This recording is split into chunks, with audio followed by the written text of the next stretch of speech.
Zu Beginn des 20. Jahrhunderts wird in Luxemburg auf Amateurniveau aktiv Sport und Kunst betrieben.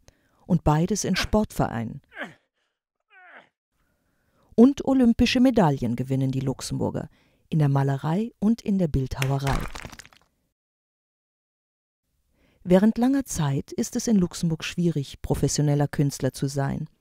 Viele Künstler erlernen daher ihr Handwerk in anderen Ländern. Zur gleichen Zeit werden Stars aus dem Ausland importiert, um das Publikum in Stadien und in Theatern zu begeistern. Ab den 80er Jahren wird das kulturelle Schaffen zunehmend professioneller. Rahmenbedingungen und Strukturen müssen angepasst werden. Zwischen 1983 und 2011 verzehnfacht sich die Zahl der professionellen Theater- und Musiksäle.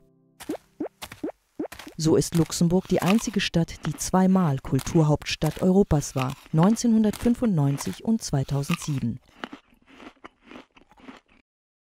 Besonders originell ist die Kreativität auf dem Gebiet der Literatur. Zahlreiche Schriftsteller des Landes veröffentlichen Werke in mehreren Sprachen, auf Deutsch, Französisch, manchmal Englisch und auch auf Luxemburgisch. 1984 wird Lützebuergisch Nationalsprache, die von 75% der Einwohner des Landes gesprochen wird. Die luxemburgische Sprache trägt nicht nur wesentlich zur Integration bei, sondern ist auch ein Instrument literarischen Schaffens. Theaterstücke, Romane, Lyrik, Zeitungsartikel werden auf Luxemburgisch, dem eine offizielle Rechtschreibung und Grammatik zugrunde liegt, geschrieben. Die Klassiker der Luxemburger Literatur, aber auch die Werke zeitgenössischer Autoren werden wissenschaftlich erforscht, sowohl im Nationalen Literaturzentrum in Mersch als auch an der Universität Luxemburg. Durch ein Fördersystem ist im Bereich des Films seit Ende der 80er Jahre eine breit gefächerte Palette einheimischer und internationaler Produktionen entstanden.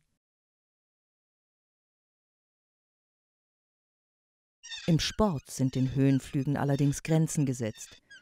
Die Bedingungen erlauben hierzulande kaum echten Profisport.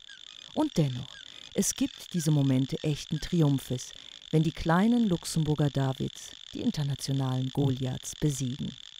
Und vor allem das Fahrrad verleiht ihnen Flügel.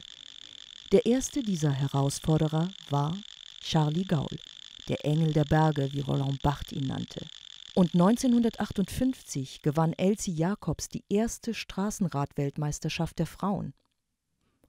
Heute gelten die Brüder Frank und Andy Schleck als die Erben Charlie Gauls. Zahlreiche Fans bejubeln sie längs der Strecke der Tour de France. Die einzige sportliche Goldmedaille Luxemburgs ist schon 60 Jahre alt. Aber noch heute erinnern sich alle an den Moment, als Josie Bartel 1952 bei den Olympischen Spielen in Helsinki im 1500-Meter-Lauf triumphierte. Andere glänzen in ungewöhnlicheren Sportarten, die sich weniger für Fernsehübertragungen eignen.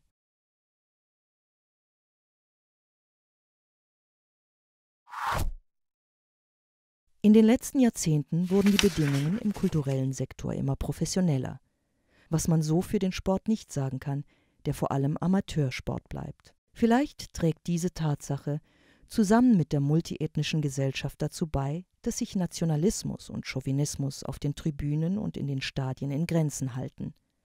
Sport und Kultur haben allerdings etwas gemeinsam. Sie machen noch mehr Freude, wenn man sie nicht nur konsumiert, sondern aktiv betreibt.